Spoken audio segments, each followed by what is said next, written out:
nothing.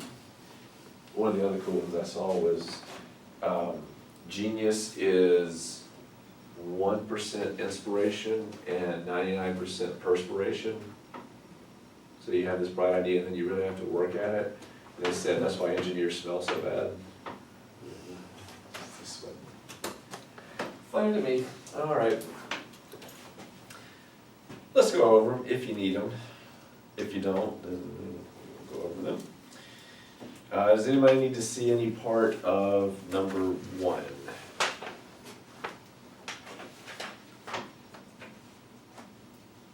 Don't you take a minute to kind of look over it? This was just. Oh, yeah, y'all need B. Y'all screwed B up horribly. Okay, Yeah, I did. let me just say, setting up A, And a wooden. yeah, you did. It says to the nearest whole number, how many cars pass through the intersection. Now, they start you out with this bit of information, that f of t is equal to 82 plus 4 sine of t over 2 from 0 to 30. Okay, to the nearest whole number, how many cars pass through? They define this, f of t, to be a flow rate. The traffic flow at a particular intersection is defined by this, where f of t is measured in cars per minute, that's a rate, and t is minutes. So this I'm already thinking of as a derivative, all right? To the nearest whole number, how many cars pass through? Well, in order to get from a rate back to an original, I take an antiderivative. They told me over 30 minutes, so from 0 to 30. Here's something y'all can shortcut as well. Y'all like to write the whole thing out, that's perfectly fine. You could also just do this, because they've already defined what f of t is. So to save yourself some time on the AP, if you just want to write f of t instead of 82 plus 4, whatever, perfectly fine, okay? And then type in the calculator. I think it actually comes out to be 2473 and some change. Can't remember what it was, it's a decimal. But that does round off to 2474 cars. You didn't need to write cars on this one. The most common wrong answer was 83, because people just plugged 30 into this equation, and not the antiderivative. You do get, I think you end up getting something close to 83, I don't know, whatever. You gained an extra car in 30 minutes. Really? Hey, Oh, my word. at least I put a lot more work into this one than I have. Okay. All right, B, the one that y'all butchered, that's part A. B, is the traffic flow increasing or decreasing at 7? Oh crap, why don't y'all listen to me? All right, what does it, okay, how do we find increasing and decreasing? How do we find where something is increasing and decreasing? And or decreasing? Take a derivative. When it says, is the flow increasing or decreasing, I should be thinking, well, I need to take a derivative of flow. There's flow. So I needed to find f prime of 7. Not just f of 7, but f prime of 7. Okay, let's see, that in the calculator, I'm not even going to bother doing that by hand, is negative 1.873. And there's your answer. It is negative, therefore the flow was decreasing. Okay. Because, oh, for the 1 or 2 holdouts in here, write the word because, not B/C. Why? That's B divided by C.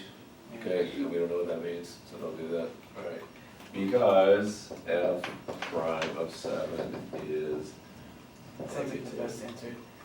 It's this, the B divided by C. C, what is the average value of the traffic flow rate? Yawn. Average value, can do that. 15 minus 10, antiderivative from 10 to 15 of that. Oh, is this the one I got right? Yeah, this is where y'all started to get things right. By the way, this is 100% right here. if they've already defined f of t, I know y'all like to write it, oh, here's the other thing, if you're gonna put this inside here, you need to put parentheses around it and slap a dt on the end of it. Don't not do that. This is not an approximation, this is 81.899. Average value can be a decimal. They did not ask you to round it to a whole number, so that's a perfectly good answer, don't round it to 82. I was forgiving on this one, for those that did that, but don't. Indicate units of measure, all right. We are, well, it's an average rate of this thing, so it's gonna be cars per minute. Then it says, what is the average rate of flow of the traffic, over the interval from 10 to 15? Okay, there's a difference between average value and average rate. Rate for us is a derivative, so they really wanted me to do an algebra 1 derivative for this one, part D. So I'm thinking it was a time frame, 10 to 15. So they wanted me to do f of 15 minus f of 10 divided by 15 minus 10, so good old algebra 1. Calculator tells me that answer is 1.578. Because I'm taking the derivative, this is technically a slope, that's our slope formula of f. It's gonna be the next unit in line, which is cars per minute squared. The point that a lot of people weren't getting was the units. All this stuff is worth 8, and the 9th point was for putting these 2 units here on that problem. Look at how, and this is honestly, if you put all of this right here on an AP question, that's 100% right. All of this you did in your calculator, you have shown the setup, and I've shown my answer. How long should that take us? You got 15 minutes, sweet Jesus, you can't do that in 15 minutes. I don't think this one took me long, I just got it wrong. Well, That A and might B. have maybe a little bit more time. Well, I got A and B wrong, but I got C and D right. Those are worth more, by the way. I think A and B were a total of 4 points, I think. and C and D, well, a total of 4, and then you got like 1 point for your units there. All right, number 2. Oh, yay, area volume. Who doesn't love area volume now? Thanks. Find the area of the shaded region. One person got super creative with this. Okay, every single person except one, and I can't remember, was it I don't know who you're talking about. Who did get creative? No. All of y'all did it the same way. All of y'all did top minus bottom, A to B, top minus bottom. So y'all set up part A as the antiderivative from 0 to 1. The top function here was your f function. The bottom function was g, which is also acceptable to write. You don't need to actually write all the crap out unless you want to. That only works if they have defined it. If you know what f is, you can just call it f. If you know what g is, you can just call it g, instead of copying it all down. And the answer for this was 1.133. Okay, that's what 2 points. Set up answer for that one. One person actually used zeros. They did the f minus 0 and the g minus 0, or the 0 minus g. I don't know why they did it in 2 pieces, but they did like above and below stuff. Weird, all right. B, they didn't get any style points for that. Whoa, tell you that. I didn't get any style points for that either. Find the volume of the solid generated when that shaded region is revolved around the horizontal line y equals 2. Okay, crude sketch, you got this little bubble area, you got this thing here and that dip there, and you're going around the line y equals 2. Outside radius is going to be 2 minus f, nope, 2 minus g. Inside radius is going to be 2 minus f. Alright, so, disk, washer. First function is going to be 2 minus the g squared squared, and then the second one is going to be 2 minus the f. Oopsie, hang on. Just the square. And my starting and stopping points are still 0 and 1. So that setup again was relatively straightforward. Assuming you have typed everything into your calculator correctly. And I would say if you got an extra minute or two, go back and type everything in again just to make sure you didn't hit a button all screwy. This one is 16 and some change. I think 16.179. You don't really need the approximate. Some years, way back in the good old days, they used to count off if you didn't put approximate because it was approximate. Nowadays, I don't really care. C. H given, yada, yada, yada. H looks a lot like F, by the way, just with a K instead of a 2. For each K greater than 0, enclosed, okay. So they're basically saying, instead of letting F be on top, let this floating K, this H function be on top. There's a value of K for which the volume of that solid, when we spin it around, no, we're not spinning, we're making squares, is equal to 15. Okay. So the first thing I need to do is find the area of a slice. Well, the length of one side is going to be the distance from this H to G. So H of X minus G of X. That's the length of one side, and the area of a square is side squared. And then the volume would be the antiderivative from 0 to 1 of that. H of X minus G of X squared dx. That is not all they asked you to do. They asked you to set it up so that we can figure out what K needs to be to make the volume 15. This So now I need to is do that that. one we had one time where we put the K's, we didn't have to solve each other to make the. Right, set it up and don't solve it, but also you need to set up an equation that if we needed to solve, we could do that. So, yeah, this is the thing, and you could have written H or G out or written it like this. This is what I would solve. So I would do the math and then set equal to 15 and go from there. But there's your equation. I thought number 2 was, again, as straightforward. And I hope these are just as easy when you see them. I got the equation, I just didn't get the answer. It equals 15? Yeah. A couple of y'all did. A lot of y'all did this right. And then forgot to put the equals 15 to figure out what you need to do to solve for it. That was me.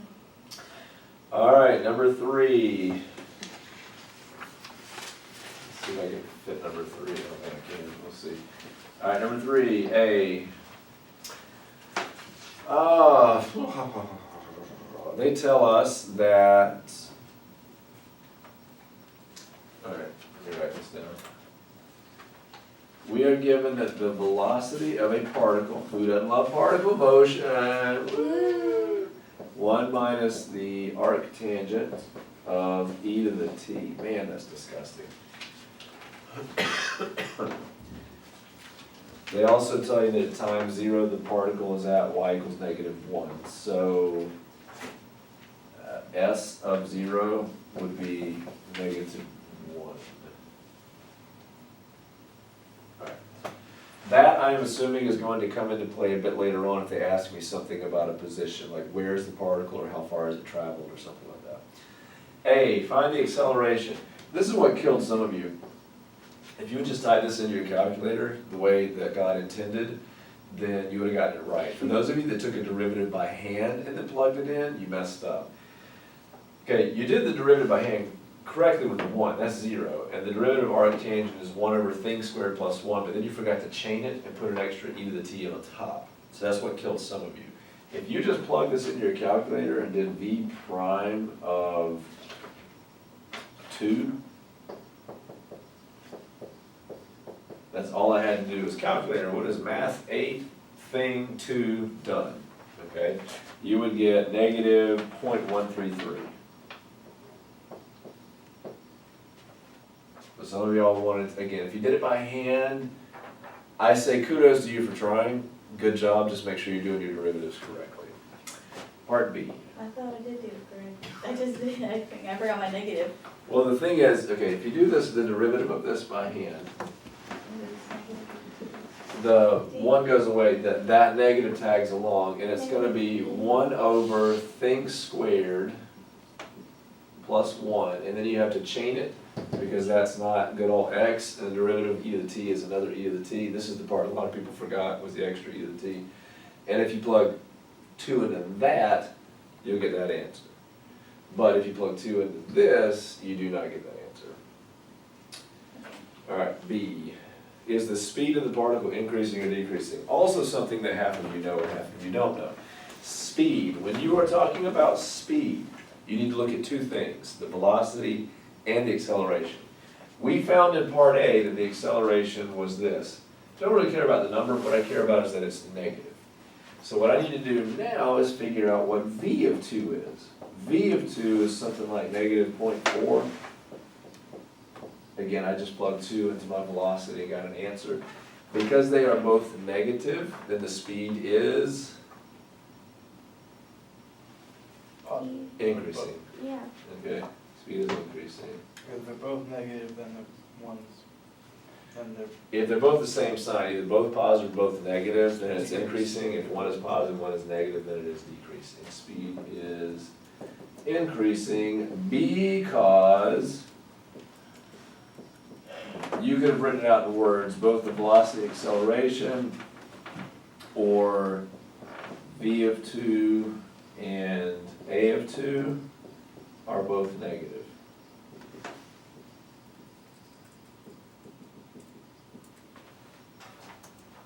Alright, part C. Let's see if I've got room for this. Part C. Find the time at which the particle reaches its highest point. Ooh, I love maxes and mins. Okay, I do. Take a derivative. Got it. Derivative is given to me, the velocity, so I'm going to set the velocity equal to 0. Worth a point, by the way. Didn't even actually have to solve, but if you knew to set that equal to 0, there's your point. When you do that, you will get that t should be 0.443. Some of y'all tried to solve that by hand, like you brought the 1 over, and I was like, yay, you can bring 1 over, but that's about it. And then you didn't know what to do. I think it ends up being like a natural log of something, I don't know what it is. Natural log of the tangent of 1. Who knew? Let's see. Oh, then we do a number line. And we use 0.443. I'd use a nice number like maybe 0 and 1. If you plug 0 into this, you'll get something that is positive, I think. And if you plug in 1, you get something that is negative, if I remember correctly.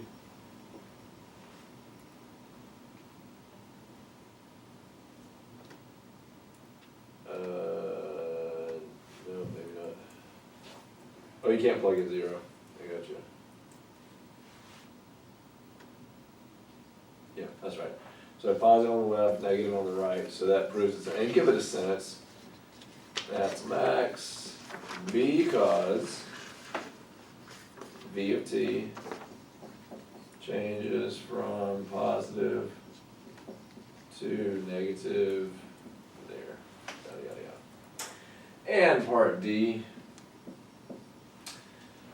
find the position of the particle at t equals 2. Is the particle moving toward the origin or away from the origin at t equals 2? Ooh. All right, now, this one is going to require us to go back to B. First, let's find the position. Okay, the position, which I've called S, S of 2. Here's the thing.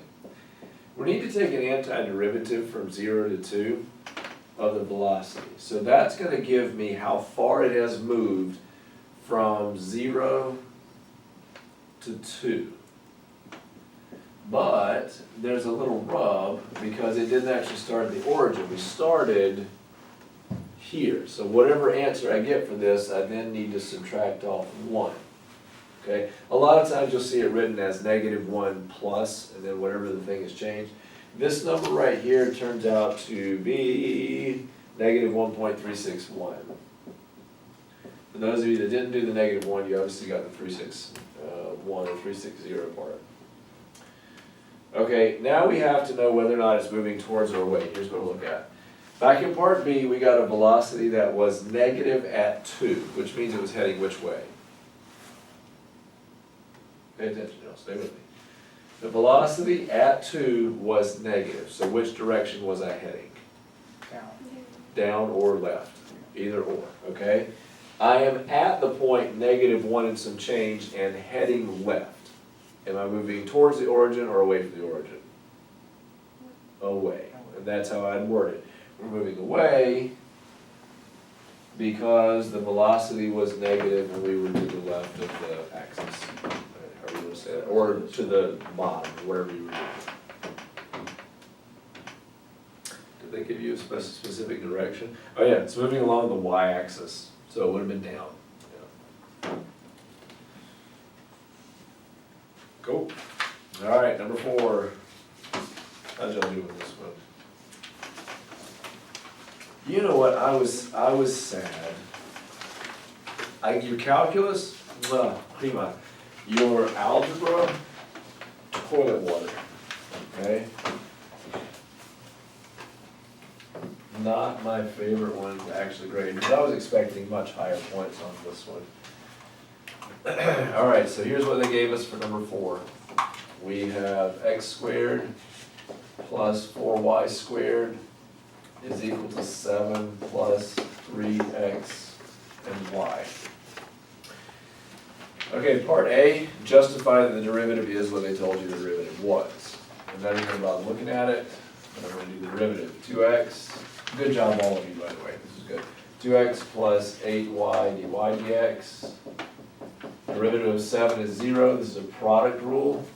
So we get 3y plus 3x dy dx.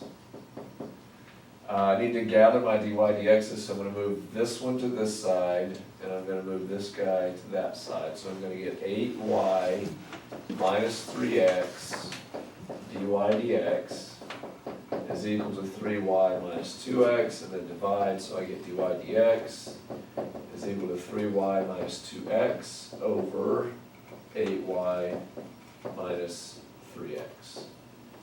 And I think most of y'all threw in 1 or 2 lines more of algebra just to keep it straight, but that's a good one right there. I like that one. B, show that there is a point P with x coordinate 3 at which the line tangent to the curve at P is horizontal.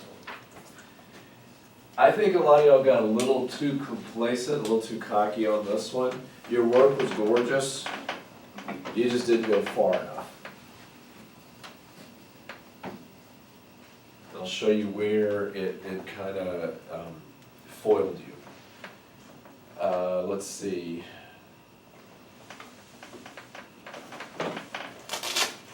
Okay, here's what most of y'all did. Y'all started with the horizontal tangent thing.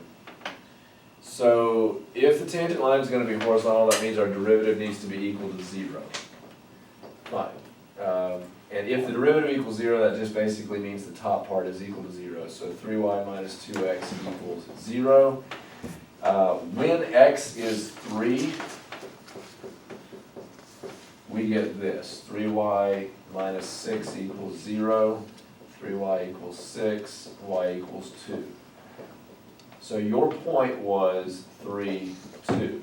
That's worth 2 points. One for just setting it equal to 0, and one for actually finding the coordinate. Here's where the third point came in that not a lot of people did. I think honestly the Green Sea kids were the only ones that did this, and only 2 of them did it.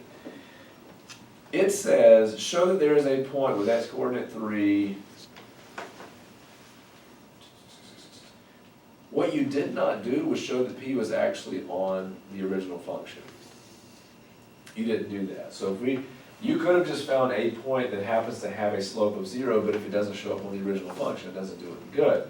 I need to confirm that 3, 2 is on the original. So if I plug in 3 for x and 2 for y, I get 9 squared plus 4 times, what is 2? 2 times what is 4? Is equal to 7 plus 3 times 3 times 2. That is 16, I'm sorry, that's not right. I already squared it, 3 squared. 9 and 16 is 25.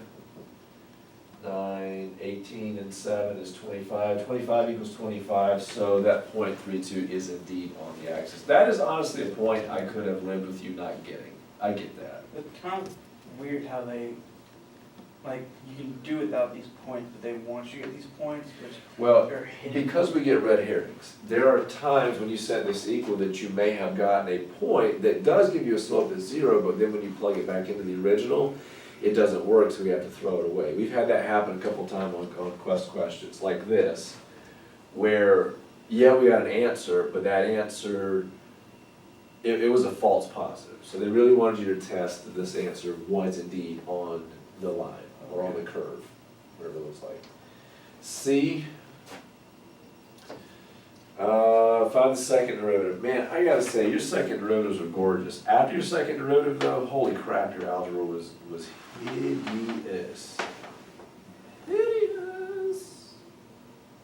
He said sarcastic. Find the second derivative. Quotient rule. Who doesn't love it? Honestly, how many of y'all had to go back and look up quotient rule? Or did y'all remember it? I remember Yeah, different remember it? ones. Okay, Yeah. what else have you- Alright. Second derivative. Low, 8y minus 3x, d high, 3 dy dx minus 2, less high, 3y minus 2x, d low, 8 dy dx minus 3, all over the bottom squared, so 8y minus 3x squared. Y'all did a great job on that, 2 points, great. Find the value at your answer from part B. And since you all got the 0.32, they want you to plug in 3 for x, 2 for y, and get an answer. This is the part that got so, this is the part I find so cute. Alright, 2 for y. So we got 8 times 2 minus 3 times 3, right here. Y'all did this. And then some of y'all left that as dy dx. Sad face. Why can't we just leave that as dy dx? Because, We need a number. yeah, Oh, crap. What am I gonna get when I plug 3, 2 into dy dx? oh, well, Well, if you remember from part B, we got it because it was equal to 0, so dy dx should be equal to 0 there, alright? Every single one of these little dy dx things got canceled out. Because the slope at that point was 0. 0 minus 2, minus 3 times 2, minus 2 times 3. Look at that, it's not a 0 right there. And then, why did I do that? Why? Why do people let me do that? You seem so happy about it.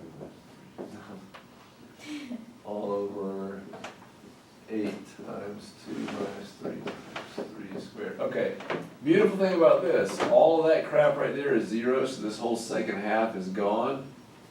That's gone. We end up with, alright, let's see, 16 minus 9 times negative 2 over, what is 8 times 2? Still 16. 16 minus 9 squared.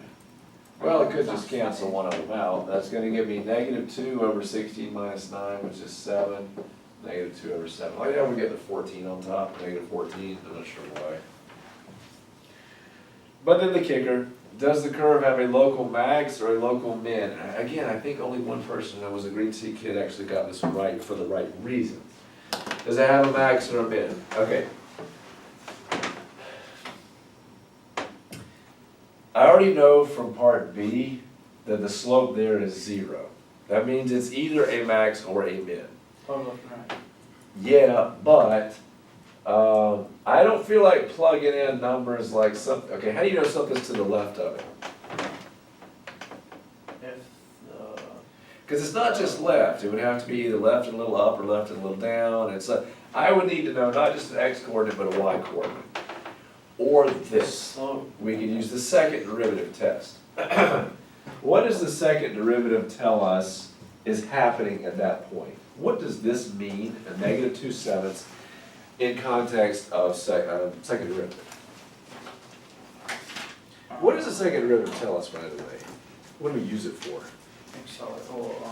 Acceleration, yes, if it's a particle motion, It describes how the slope moves, right? What's the How word the we slope use there? changes. Starts with C, change, no, starts with C, O, N, C, concave, yeah, concavity, the concavity. The fact that it's negative tells us this is concave down. Concave down. So was it a max or was it a min? max. Max. Okay. Max, because we were concave down. Makes sense. It does make sense. All right. Map 5. You people, you wicked, disgusting people. That's not really nice. Been together long enough, Shannon? Yeah, I know.